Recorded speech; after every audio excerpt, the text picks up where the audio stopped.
So hi, I am Chloe. I'm a dietitian. For those who don't know me, I work in the area of gut health, but I became interested in Mast Cell Activation Syndrome. My husband was diagnosed about 7 years ago, but he's had it for much longer, like I'm sure many of you have.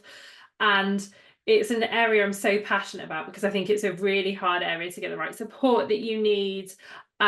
So I started my business, the Calm Gut Dietitian, several years ago now, and specialise in Mast Cell Activation Syndrome and sort of overlapping conditions like gut health conditions, POTS.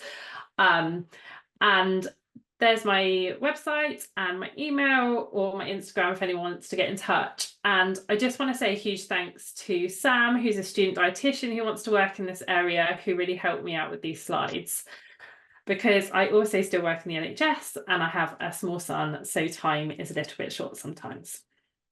So it's a really hard subject to talk about in terms of supplementation. So as a dietitian, I really have to go on the evidence that we have. And unfortunately, as with a lot of the things to do with diet and mast cell activation syndrome, we don't have a lot. So I'm going to be talking about the evidence we do have in this session, but if a supplement has worked for you or you're taking it at the moment and you found it really helpful, I am absolutely not disregarding your experience. Everyone with MCAS is so different, and not one patient I see responds to the same diet or the same supplement. So I'm going to talk a bit about the beginning about supplements broadly, as in how do we safely take them, which ones might be a good idea, like when would we consider them? And then I will talk specifically about some supplements. I didn't want to list hundreds because actually some people are on hundreds and we would be here until 10 o'clock at night and nobody wants that. So we are going to produce a document that lists specific supplements that might be used in MCAS and go through, you know, is it useful, the safety of it, and that will be released in the next couple of months. So there will be information like that, but that really isn't what today is about. It's really to talk about supplements as a whole. So as Joy said, if we can answer any questions at the end, we will. If not, they will roll over to a Q&A session that I'm doing with another dietitian at the end of July. So I'm sure a lot of you know a lot about MCAS, but I am just going to quickly cover the basics so everyone's got an overview before I start rambling on about supplements.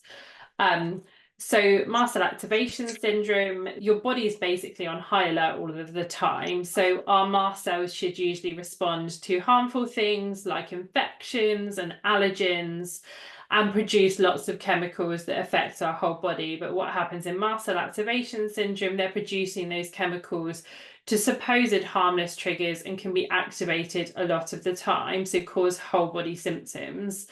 And these whole body symptoms can literally affect every single part of your body. So many of my patients have seen lots of different consultants, so gastroenterologists, cardiologists, people about neurological symptoms. And I often get patients saying, well, could this symptom be MCAS? And honestly, at this stage, I think anything is possible. It is always important to get other things ruled out. Just because you've got MCAS doesn't mean that you can't get other conditions, but it can cause whole body symptoms. Anyway, I'm going to stop teaching you how to suck eggs, and talk about supplements. So there are some specific reasons why nutritional supplements might be considered for those with MCAS. So often if people have ended up on a really restricted diet because of the severity of their reactions, then we might find that they have nutritional deficiencies, and then supplements must be used to correct those, otherwise you're at risk of worse symptoms. And there are other reasons that people might become nutritionally deficient that aren't just poor dietary intake. So if you have poor absorption, and if you are a woman who menstruates, then you're more at risk of iron deficiency, and I will talk about that more at the end of the session. But diagnosed nutritional deficiencies are a definite one we would need to consider supplements. Also to prevent a nutritional deficiency where intake is poor. So often if I see someone, I will assess, are they getting the right nutrients? And often people have ended up coming to see me because they're aware that their diet is quite restrictive. So we would assess whether they actually need supplements to bridge those gaps. Sometimes people need supplementation when they're on a vegan or vegetarian diet. So especially a vegan diet, there's certain nutrients like B12 and iodine that we might not get in the diet that we would need to supplement to make sure that you're not getting any health issues with that. And then with MCAS, you add on other things on top of a vegan and vegetarian diet. So maybe other dietary restrictions like histamine or low FODMAP or gluten-free or whatever it is, then supplementation may be more needed. I would also consider supplements to help with specific symptoms. So if someone was experiencing a lot of constipation, for example, then we may look at using things like magnesium oxide or citrate to help with that constipation.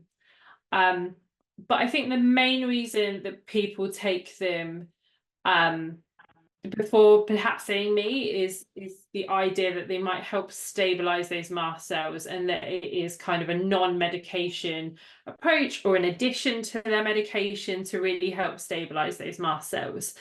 And that's really what a lot, when I talk about for specific supplements, I'm going to look at the research. Is there any research to kind of support that?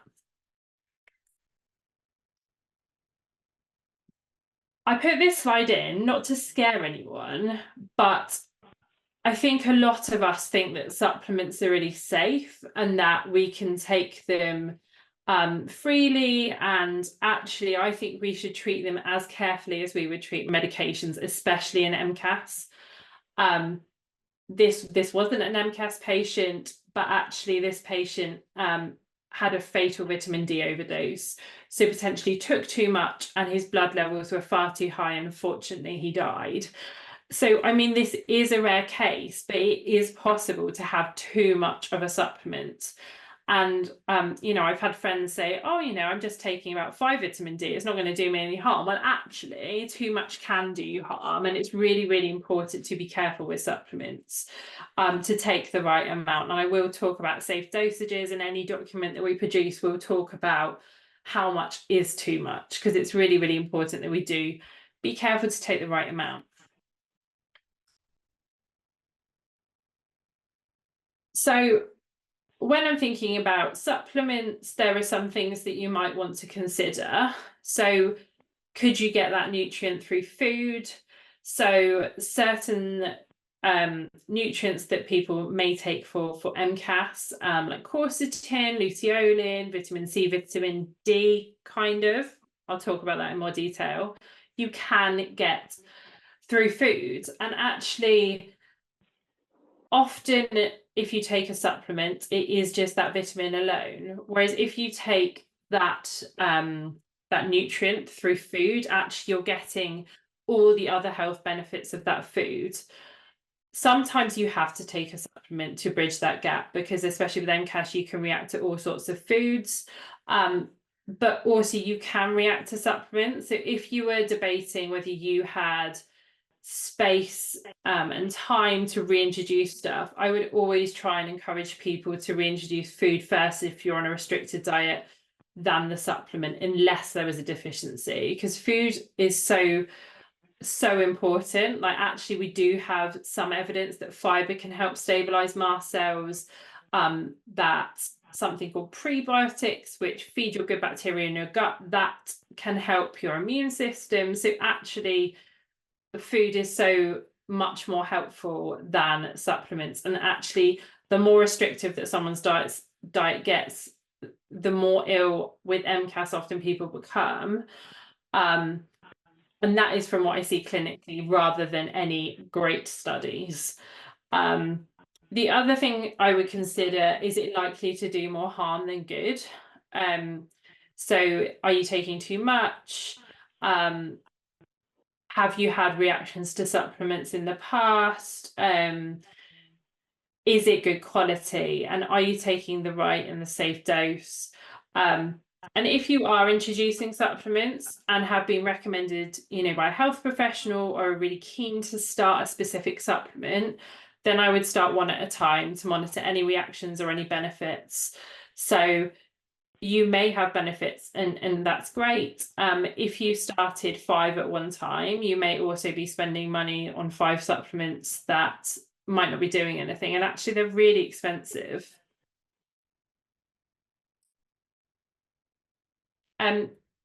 It's really important to identify good supplements. And a lot of people with MCAS do loads of research because some people are reactive to fillers and binders. So doing that research, can be really important. When you're identifying good ones, make sure the dosage is under the tolerable upper limit. So that's the maximum amount that is thought to be safe. And has it been developed by credible people and being sold by a reputable company? So is it a brand that we know and that we trust? Has it been tested by external companies to check that it's safe? Do they have any evidence on their website? And we're not just buying from people that we don't know are credible. The other thing is the supplement mostly filler, which is even more important for someone with MCAS.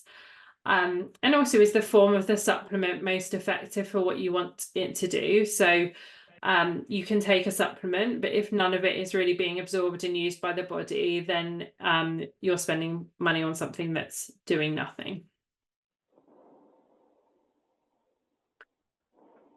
So, as I said, I'll talk about these specific supplements. So are there any supplements that may help with MCAS? There's a massive lack of research in this area, and what we really want is great studies in humans, whereas what we really have is a lot of test tube studies and a lot of studies in rats. We don't know that a rat's body is the same as a human's body, and we have a lot of research in other allergic conditions, but not necessarily humans with MCAS. And we know that people with MCAS potentially process things and deal with things differently to someone without the condition. So is that the same with supplements? And we don't really have the answers to that at the moment. So I thought it was important to sort of clarify these key terms before I start talking about quercetin and luteolin, because these will be mentioned. So as I said, we need the supplements to be absorbed by our body, to be used in a specific way. And actually, if we're just basically weeing it out or squeezing it out, then it's not going to do anything. So bioavailability is basically how much is available for our body to use after it's been through that digestive process. So when looking at supplements, we do need to know that. We wouldn't expect you to know that, and why it is important to sort of talk to a health professional about the supplements you're taking. The tolerable upper level is what I mentioned earlier, so sort of the safe upper limit. Above that, you can be at risk of adverse effects. And we want to make sure that it's evidence-based. So our recommendations need to be based on evidence, and we need good quality, large studies.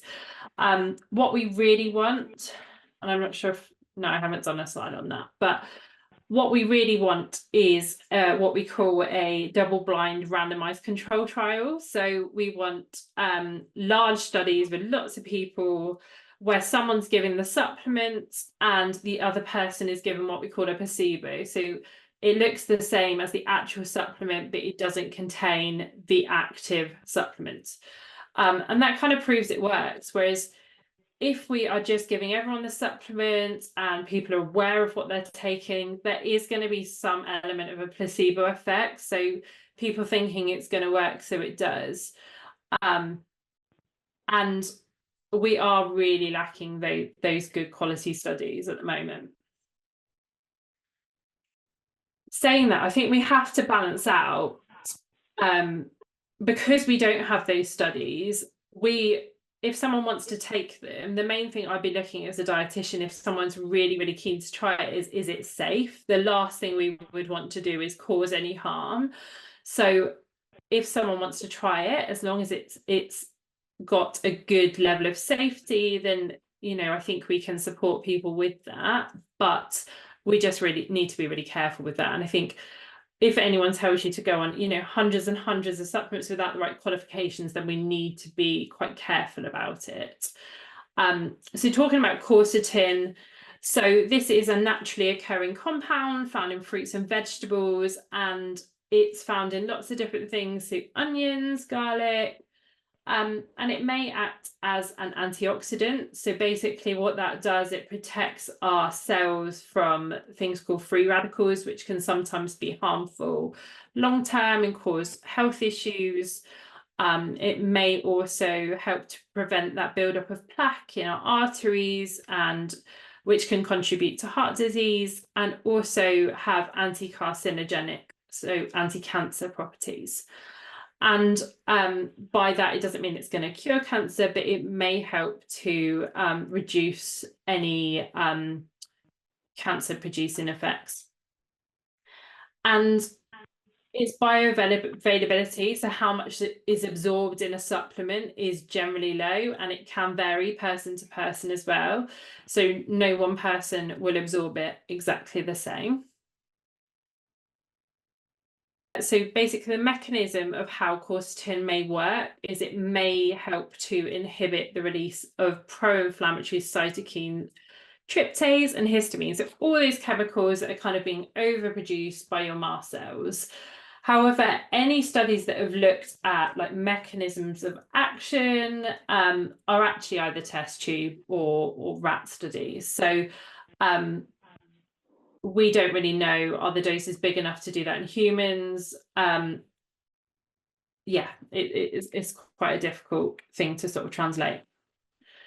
There was a human study, but it looked at a condition called contact dermatitis. So a skin reaction to nickel, and they found that quercetin could help to inhibit histamine and prostaglandin release from the mast cells.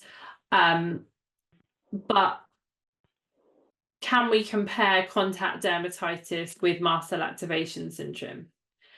And the study did sort of confirm that actually oral absorption of this quercetin had really low availability, so only about 1% was absorbed. The enterically coated formulation might offer increased bioavailability, so if you are wanting to try a quercetin supplement, then actually choosing one that's enterically coated might offer more benefit. And if you did want to try it, then the studies that we do have used a range of 12.5 to 25 milligrams per kilo, and there weren't any negative side effects that were noted when taken for a duration of 12 to 14 weeks. But actually, we don't have those long-term studies. So if you're taking it on a long-term basis, we don't really know the safety of that. And quercetin dihydrate appears to have the best bioavailability. There is an absolutely brilliant website. So if you are considering taking any kind of supplement, then there is a website called examine.com, and it looks at what we know about the supplement. Is there any evidence for specific conditions? So it will list if there's anything for conditions like COVID or allergic conditions or any other specific type of evidence that we would want. So if there was anything in weight management, for example, and you can access it as part of the public, and they can send you sort of guides on supplements. So yeah, it's a really, really useful website. And you can get quercetin from your food. So we've put up there the food source and the quercetin content of these foods. And I do acknowledge that you might not be able to eat a range of these foods. So it might be difficult to get enough quercetin food. So obviously that needs to be looked at on like a really individual basis. But If you can get enough plant-based foods in, then they're a really good source of quercetin. So luteolin is another naturally occurring substance which is found in several plants. And it has been widely researched. It has anti-inflammatory properties, antioxidant properties, and potentially neuroprotective, so protecting that central nervous system. It's been used within traditional medicine for treatment of disease, but that doesn't mean we necessarily have those good randomized control trials. So luteolin has been shown to significantly inhibit mast cell activation and inhibit the production of inflammatory mediators, which in turn recruit mast cells to the inflamed area. However, this was a test tube study, so our bodies don't really work like test tubes. So I think any research that starts in a test tube, we need to follow all the way through and check it works like that in our body. This Sam, the student dietitian, kindly summarised what studies we do have on luteolin. So please feel free to have a read of these, and you will get sent the slides afterwards. I think some of the things that are important to notice is some of the studies on luteolin were done by Theoharides 2024 and 2012, and he's a leading doctor in mast cell, but also owns a supplement study, and it does say at the bottom of these studies there is a conflict of interest. So he produces supplements that have luteolin in them. So I think we need those independent studies done separately that potentially don't have that conflict of interest. There was a human study that basically looked at patients with rheumatoid arthritis, and 500 milligrams a day significantly reduced their inflammation, stiffness, and pain. But again, arthritis isn't mast cell activation syndrome. You can get luteolin from your food, so there are a range of plant-based foods that you can get it from, and I would always encourage people, if you can, to try and get it from your food if possible.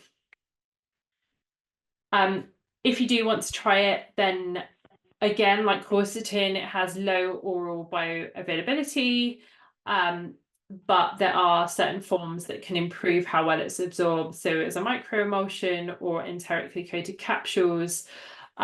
Its safety profile isn't fully explored. However, none of the studies have shown sort of negative side effects. And 200 milligrams to 500 milligrams has been tested.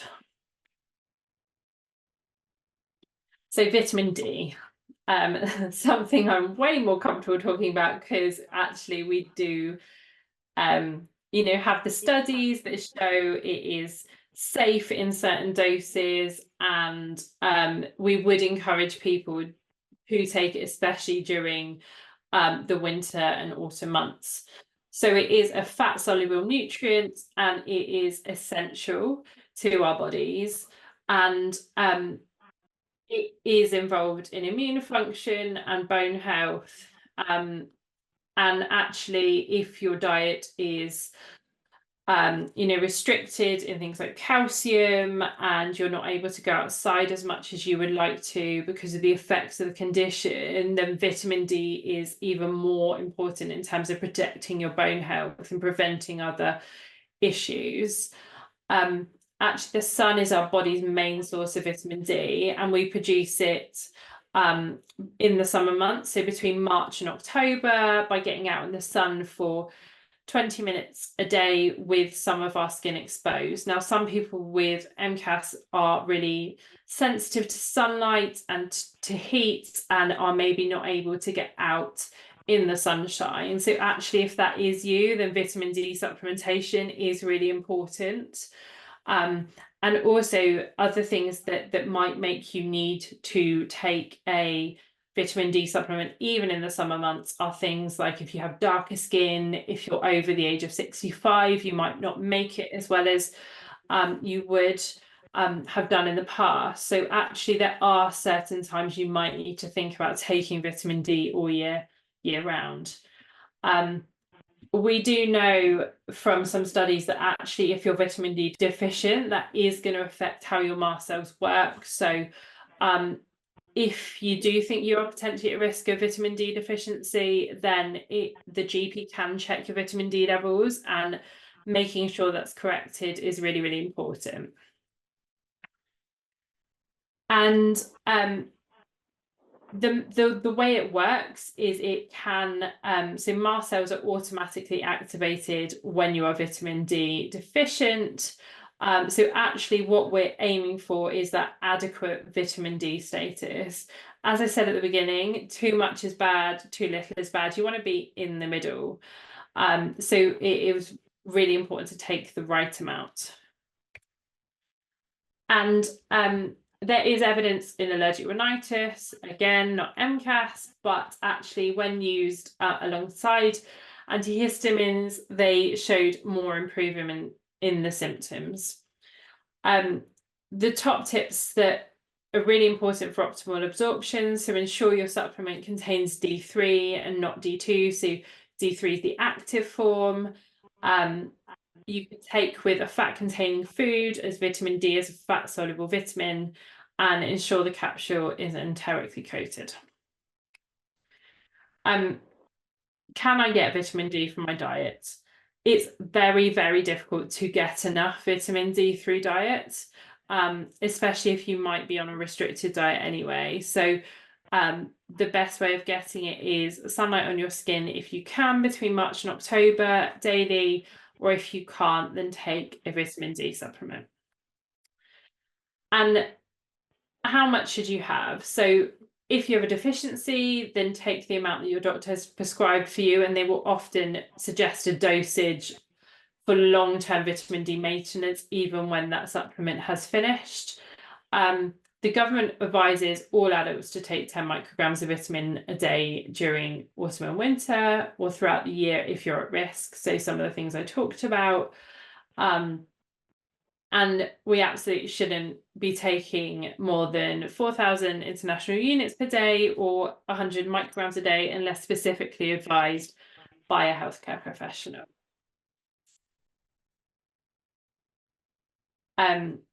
So yes, you absolutely can have too much, as I've said. Very high blood levels of vitamin D is toxic, and you can get side effects from too much vitamin D, as I put on the screen. Vitamin C is another really common one that I see being advised, and one that you can get through food. So it's a water-soluble essential vitamin that is found in the majority of fruits and vegetables, especially citrus fruits. Now, if you're on the low histamine diet, you may be restricting citrus fruits. However, there are a lot of other foods that are potentially low histamine that you can include on the diet. And we're unable to make our own vitamin C, therefore we must consume it. And it is important for immune function, and it acts as that antioxidant. So there are several mechanisms that may be responsible for basically inhibiting the effects of histamine. So it can potentially, have an effect. And like I said, you can get it from your diet. Obviously, if you think that you might be struggling, then see someone for personalized advice to make sure that you can get enough through your diet. And basically the research that we have sort of talks about doses ranging from 200 to 2,000 milligrams that might be enough to reduce how long a viral infection lasts. However, it's really important to know that actually NHS advice says that anything over 1,000 milligrams a day can result in gastro side effects like nausea and diarrhea. So it's important to be aware of that. There was a study that looked at serum histamine levels when people were given IV vitamin C. And it was shown to decrease histamine concentration in patients with allergic disease. However, it's really, really important. We shouldn't be going and getting IV vitamin C's. This was a very specific study that looked at, can this therapy be used in the future? So it isn't something we'd be recommending right now. And again, like anything, you absolutely can have too much. Higher doses, I haven't really seen anyone on 3,000 to 10,000 milligrams a day. But if it was over 1,000 milligrams a day and someone was getting diarrhea and vomiting, we would be assessing that. So yes, you can definitely have too much. And this was a diagram from a paper which kind of showed the things that might help stabilize our mast cells. So things like vitamins that we get in our diet, so vitamin C, vitamin D, vitamin E. I don't suggest vitamin E supplementation. It's not something we generally suggest in terms of safety, and actually you can get enough through food, but it can play a role in keeping those mast cells stable. So are there any other supplements that may be considered in a low histamine diet? So yes, because if you are following a low histamine diet for to try and control some of your symptoms, actually there are nutrients that are important. So the low histamine diet takes out a lot of foods rich in omega-3, so things like salmon, which may have an anti-inflammatory effect. So taking an omega-3 supplement can be helpful if you can tolerate it. I would also be assessing people's diet for vitamin C, B6 and copper, because they're needed for the diamine oxidase enzyme to work well. For those of you who don't know what the diamine oxidase enzyme is, it is the enzyme in our body that breaks down the histamine in the food that we eat. So we need that to work well, so that the histamine in the food that we eat doesn't top up your bucket and cause worse MCAS symptoms.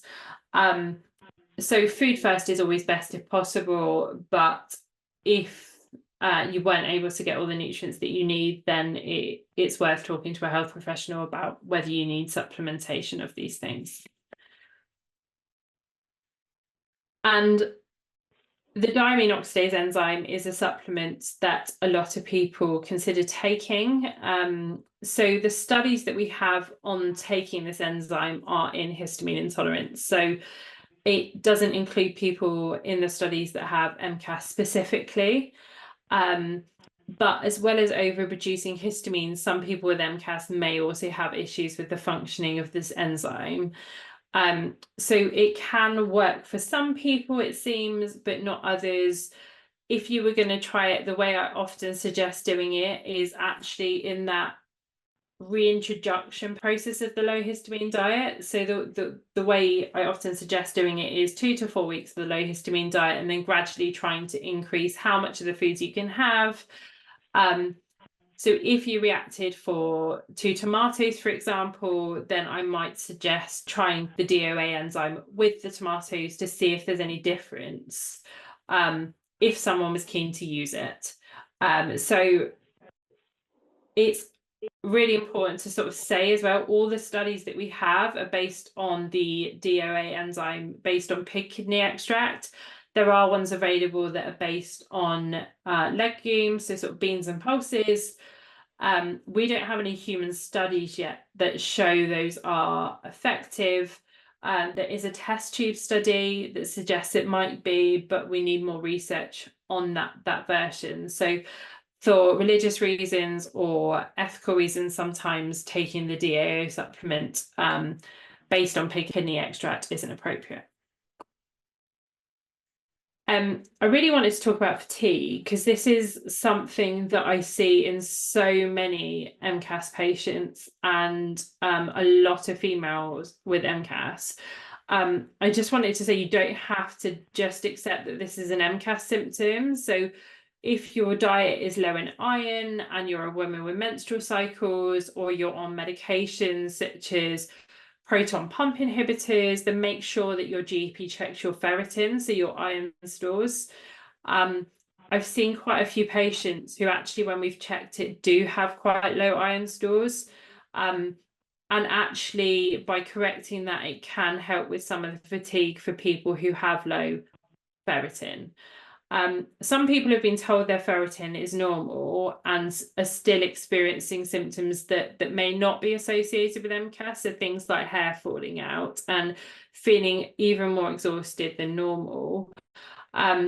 Some surgeries are still using the cutoff that under 14 is low, whereas actually we have recent research that shows anything under 30 should be being treated as iron deficient, especially if you've got those symptoms. So it's really, really important to get it checked and to get the right advice with it. If you are either self-supplementing with iron or being told to take an iron supplement, then and you've got gastro symptoms, then sort of individualized, personalized advice might be required, because sometimes iron supplementation can make some of the gastro symptoms worse, like constipations. And there are ways around it. There are different iron supplements you can take. So it's really important to get that advice from a health professional. So in conclusion, there is not one single supplement that is going to help everybody. Too much can be harmful. If you are wanting to try them, then add one at a time. There are a few companies that do sort of filler-free supplements. They are really expensive, but they are there if you do need a supplement or do want to try them and you're sensitive to fillers and binders. Not everyone with MCAS is, and if you aren't sure on the safety of the supplement or dose you're taking, then make sure you get some advice from a health professional. And I'm going to try and stop share and not make my whole computer crash. So, Joy, would you like to so much, Chloe? That was so interesting. I learned some things as well, which is really, really great. So thank you. We have got a couple of questions in the chat, which I think we could look at if you're happy. If any of them are a little bit too kind of, I don't think they're personal. I think they're just a bit more generic, but I'll just have a look and see which ones might be appropriate. So got lots of talk about the slideshow, and then so how do you know if a supplement is mostly filler is the first question. So often when there's loads of like added ingredients, so there are some that are going to be needed, so some to actually make the coating to make sure that it's absorbed the right way, but I would say that the more